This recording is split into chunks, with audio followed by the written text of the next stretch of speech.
Boxrec website has Jeff the Hornet Horn ranked over Keith Thurman. Stay tuned.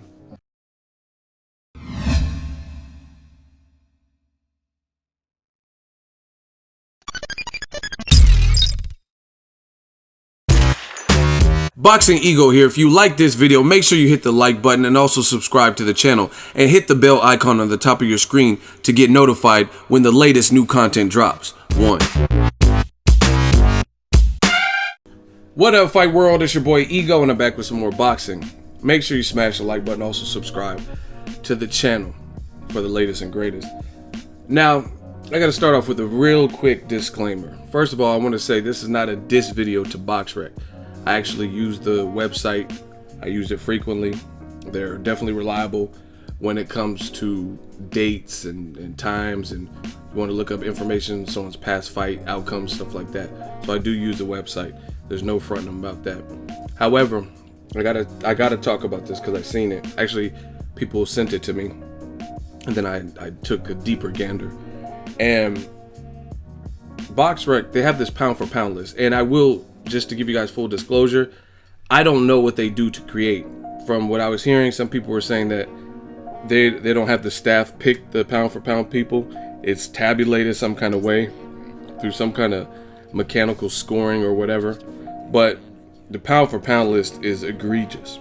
I'm not going to even read the whole thing. I'm going to go through the top 10.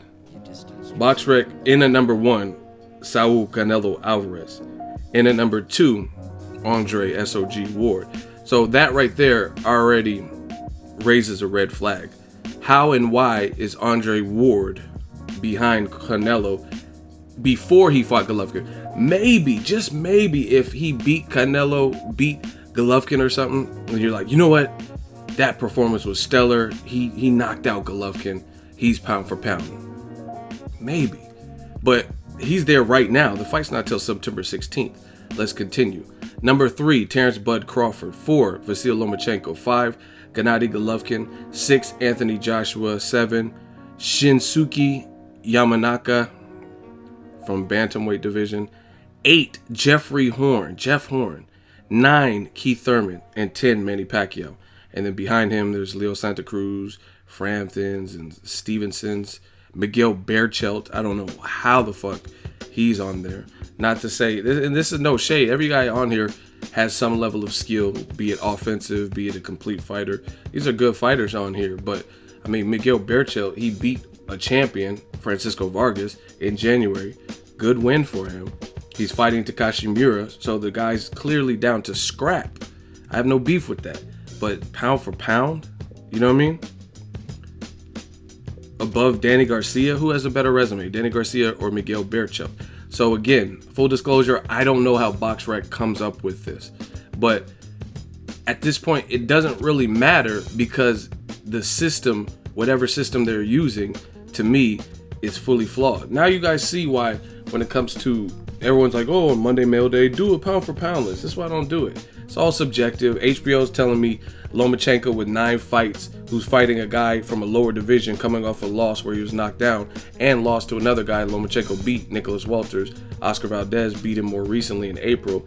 Miguel Mariaga is fighting the HBO's number 1 pound for pound. This is why I don't do it, because all subjective and people kind of play sides. Like, I'm so fortunate that I came up the way I came up in the game, because I get paid through YouTube, Google, right? So at the end of the day, I have the free range to talk about boxing respectfully, but I don't have to play these games and sides and say, oh, I'm only going to give props to top ranked fighters or only premier boxing champ. Whoever's doing right by me in boxing, what I think from my vision of boxing, they get credit. If you have a good performance, you get credit. Don't matter what side. HBO, Showtime, you can fight on De La Hoya's TV network, De La Hoya TV or whatever he was talking about, or fucking Australia TV. I don't care. Props deserve props. But again, I like Boxrec. I just can't understand that. Then you go look at the welterweight, particularly, which is the most popular division in boxing to me. They got Jeffrey Horn in at number 1, beating Pacquiao. Now you could say, oh, he beat Pacquiao, but some people dispute that. You know what I mean? We got to keep that in mind. Like even Andre Ward, some people are like, oh, Kovalev won. But besides that one fight, even if you took Kovalev out, he rematched him, which we already seen the outcome. He stopped Kovalev. But beyond that, his resume was already good before he even fought Kovalev. He fought Kovalev's #1 mandatory, Sullivan Barrera, when he was undefeated, and knocked him down. First fight at the official weight. He'd been through the Super 6 and beat the Kesslers, the Bikas, Edison Mirandas, Carl Froch's, Arthur Abrams, right? He's already been down that road. Edwin Rodriguez, when he was undefeated and just won a tournament, I think in Monte Carlo, and knocked out his opponent. The last two guys were Edwin Rodriguez and Denis Grachev, or whatever his name is, and he knocked him out in the first round. You guys, some of you don't know boxing, so you don't know these things. But and he missed weight when he fought Andre Ward. Then they renegotiated the weight because he missed the weight on the scale, and then the next day they weighed in, he missed that weight too. So from what I heard from inside sources, Edwin Rodriguez, when he fought Ward, was like 190 plus on the night of the fight. You know what I mean? And that's just a little tidbit I heard. But Chad Dawson, all these things. So even if you take the Kovalev and say, hey, that was some bullshit, I thought Kovalev won, Ward's resume is good. Jeff Horn's isn't. You know what I'm saying? So this is all subjective. The other question I have is Keith Thurman. How do they have Jeff Horn #1 and Keith Thurman #2, but Thurman got 2 belts? And I think his performances at welterweight have all been stronger. Like, don't get it wrong, don't get it twisted. Jeff Horn, he did cool. And I told you, I thought Pacquiao won the fight. Go listen to all my post-fight, the realist Pacquiao Horn breakdowns and all that. I had Pacquiao winning the fight. But I do understand that part of that is Pacquiao's fault. Straight up. Part of it's his fault, and I'll explain. The reason why I think it's part of it's his fault is because, one, you cherry-picked. Nobody knew this Jeff Horn dude. He had no big name in the United States. And you and your company, Top Ranker, and your people, Team Pacquiao, y'all came up with this match that nobody was really requesting. So that's for starters. You took this opportunity. And I told you guys, this is the bad thing with these fights that don't make any sense, like at all, right? Like some people, see, this is the thing. When you talk to me, let's talk facts. No, I don't care about penises and all that other stuff you guys bring up. Let's talk facts. Some people say, hey, Ego, you're biased. Why did you give Andre Ward shit when he fought Alexander Brand? Very easy to explain situation like that, because what you guys do is you come up with lame excuses and reasons and comparisons that don't correlate to the situation, right? The reason why Ward fighting Brand was no biggie is because he signed a multi-fight deal with HBO that we all knew. And his very first fight at the division, light heavyweight, at the official weight, was Sullivan Barrera, who at the time was undefeated, a big puncher, slightly bigger than Andre Ward, and he was Kovalev's #1 mandatory with the IBF. So he took that on, then fought Alexander Brand. More importantly, we all knew that was a tune-up to get to Kovalev, which he honored. He fought Kovalev, he won. Some people said it was controversial. Then he rematched him. It was announced within 4 months of the first fight. Then he comes back correct, looks better, doesn't get knocked down, and stops Kovalev. So completely different circumstance. This Jeff Horn, now Pacquiao's probably going to have to fight him again to clear the air. Now he's tied up. So all the fights that the fans have been clamoring for, like Terrence Crawford getting a shot at Pacquiao. Crawford said he was down. Keith Thurman called him down multiple times. The videos are up on my channel. And Errol Spence said he wanted that. He said Pacquiao likes fundamentals. Freddie Roach said Errol Spence can't carry Manny Pacquiao's luggage or bags or something. Okay, fight him. He has a belt now. But instead, y'all chose Jeff Horn. So that's one strike. Strike number 2 is the fact that Pacquiao, being an elite fighter, known elite fighter with skill, a lot of them are offensive skill, he fought a fight that created a different perception. If he fought smarter, which I tell you Pacquiao struggles with, fighting smart, he got lured into a dogfight. Why are you going to fight a dogfight when you don't have to? It's very apparent when he fought Brandon Rios, Pacquiao could probably box better than people gave him credit for after he got knocked out from Juan Manuel Marquez. So in my opinion, even though I had Pacquiao winning, I truly believe that Pacquiao underestimated Jeff Horn and thought it was just the writing was on the wall. Who is this dude? 15 fights. He ain't fucking with me. And sometimes, just sometimes, those people that that the fans and other fighters sleep on could be some of your toughest work, toughest fights, if you don't take them seriously. You know what I mean? Because like even Floyd Mayweather versus Maidana, for years people said Pacquiao was the guy to beat Floyd. For years, oh, Floyd don't like people with footwork, fast feet. He doesn't like southpaw work. He doesn't like Pacquiao's power and speed, that straight lefts. He can't do the shoulder roll. They said all these things, and truth be told, Cotto, a guy that they said was damaged goods because Margarito cheated, did way better than Pacquiao. A guy like Maidana, who people said, oh, look at Floyd cherry picking, even though Maidana was a champion because he had just beat Broner for a belt. Even though he was a champion, they said, look at Floyd. He's fighting slow, flat-footed Latinos, typical Floyd. He knows he could beat. Maidana gave Floyd a way better fight than Pacquiao did. So you can't sleep on anybody in this game. So Pacquiao created, he blew Jeff Horn up. Pause. You know what I mean? It reminds you of Robert Guerrero versus Kamagai. I never even really heard of Kamagai this side of the pond. You know what I mean? Maybe he's heavy in Japan. Maybe he's, you know what I mean, like Biggie Smalls in Japan. Ugh, this real slick pussy. Like, I don't know.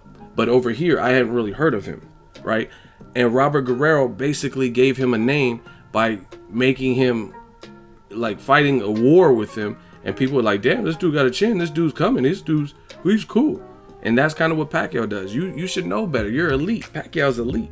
And I had Pacquiao winning. But I just think when you're elite, you got to show separation. You know what I mean? It'd be like Andre Ward with Alexander Brand, and he let Alexander Brand lure him into the only style of fight that would benefit him, which is an all-out, reckless slugfest. You know what I mean? Skill for skill, he ain't fucking with Ward. Skill for skill, I don't think Jeff Horn is fucking with Pacquiao's speed. I don't think he has better footwork. He's awkward. He's herky-jerky. He's tough. But Pacquiao let Jeff Horn use the only advantages that he really had in the match. Youth, size. He let him muscle him around. He let him pin him against the ropes and unload shots. And he was smiling in the first round, but that smile quickly dissipated fighting Jeff Horn. So I thought Jeff Horn had a good account of himself. I just thought he was a little bit more sloppy, and for that reason there was parts where to me he was ineffective, and Pacquiao was still landing good shots and good volume of shots. And then that 9th round to me was a 10-8 round. So there were some points like that in the fight where I gave it to Pacquiao, but ultimately you still created Jeff Horn. I just looked at Jeff Horn before the fight. He had it was really low. Let's say he had 3,000 fans on Instagram. But now after that fight, I looked at it today. This motherfucker got 20,000 followers. And props to him. I'm not hating. I'm just saying what it is. His Instagram wasn't popping. I had way more than him. I mean, I still got more Instagram followers than him, but his shit went up. It went from 1,000 or 3,000 to 20,000. So you Pacquiao, this is partly his fault, fighting a dumb fight. You fought the fight that he needed to even put you in compromising positions and hurt you, and because you lack defense and stuff like that. So, I mean, it is what it is. But this Boxrec, I still, even with that considered, I thought it was a tough fight for both. There was some dirty, some head clashes and stuff like that. I don't see how you put him over Keith Thurman. Thurman versus Porter, I don't think either fighter fought a bad fight. I think both fighters fought the perfect fight, really. And their styles just gelled really well. Keith Thurman, what he did to Danny Garcia, just jumped on him early, bop, bop, bop, and then controlled the pace and kind of coasted it on the end. I mean, that coupled with beating Robert Guerrero, knocking him down, and I think he kind of wrecked Guerrero to the point where Guerrero, his very next fight, he was getting dropped by a guy with 4 to 6 knockouts in Aaron Martinez. So Keith Thurman, that was a dominant performance from him. So Keith Thurman has a better resume, and his skill set seems higher. So I don't see how Jeff Horn is above him off of that one performance, even though he was in there with the legend. You know what I mean? We've seen more from Thurman. And Danny Garcia is number 4, and Errol Spence is number 2. Danny Garcia does have a better resume, but if you look at it, this is the welterweight ranking. So if you talk about what they've done at welterweight, Errol Spence has a far better win than any of Danny Garcia's wins at welterweight. Am I not correct? I mean, Danny Garcia, who did he beat at welterweight? Paulie Malignaggi, Robert Guerrero, Samuel Vargas, who Errol Spence already had knocked out sooner, and then he fought Keith Thurman and lost. Spence, he fought the Algiers and Leonard Bundu. But most importantly, his last fight was against Kell Brook. He went over there to the UK and he stopped the man, knocked him down multiple times. So how is, if we're talking welterweight rankings, then I don't see how Danny Garcia would be above Spence. You know what I'm saying? Even Sean Porter has a good resume. He's been in there with everybody. Kell Brook, Thurman, Julio Diaz. He's been in there with the Eric Bonets and, Berto. He just stopped Berto. So this whole thing seems weird. And like I said, even if it's some kind of system where they try to tabulate this and that, it's not working because whatever it's doing to arrive at this doesn't look right. You know what I mean? Manny Pacquiao just lost. And, that's up for debate. But then he's ahead of Errol Spence and other guys who have far more momentum, and they haven't lost in a while or lost ever like Errol Spence. I posted this on my Instagram. Shout out to all the followers. And you guys, ugly ass list. Just go look at the comments. Where's Rigondeaux? Great question. How's Rigondeaux not on here? Not the welterweight list, but the main list. This is just the pound for pound list that they have. Of everybody, all weights. No Rigondeaux. And then, like I said, Jeff Horn's above Thurman, 8 and 9. It doesn't make sense.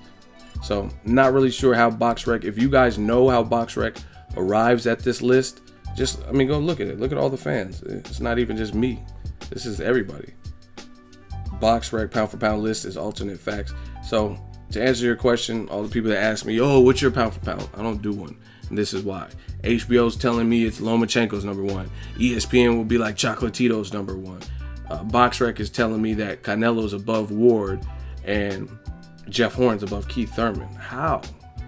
What are we basing this off? That's why I hate these pound for pound. They should just abolish these pound for pound lists because they're all over the place. You know what I mean? And I think people bet with different stuff. And it's like, what do you do in situations like Ward Kovalev? I thought Ward won, but a lot of people said Kovalev won. You know what I mean? What do you do, Jeff Horn, Pacquiao? Some people are saying it's a robbery. How do you put him over Keith Thurman? It's too much going on. Unless there's like when Floyd was fighting, there was a clear separation that he was the man. 2 decades in the sport, undefeated, with all the names and champions, former champions. You knew he was number 1. So something like that's indisputable. But as far as making like a 15 list, top 5, that's all subjective. You know what I mean? And ESPN's telling you one thing, HBO's telling you another thing, and Boxrec is crazy. Let me know your thoughts. Where do you rank Jeff Horn? Based on that win, do you put him above Keith Thurman? I just can't see it. Keith Thurman has 2 belts and a better resume. And his performance against Porter and Danny Garcia, at least one of them, if not both of them, were sharper to me. Like, I seen more skill. And it wasn't so much with Porter. Some people booed when he got read as the winner, but I thought he beat Porter. And Porter's my dude, too. But I thought he beat him in a close competitive fight. So let me know your thoughts. Where's Jeff Horn ranked? Drop it in the comment section. Make sure you share the video, like the video as always. Hate, comment, and subscribe. Till next video is Ego, signing off.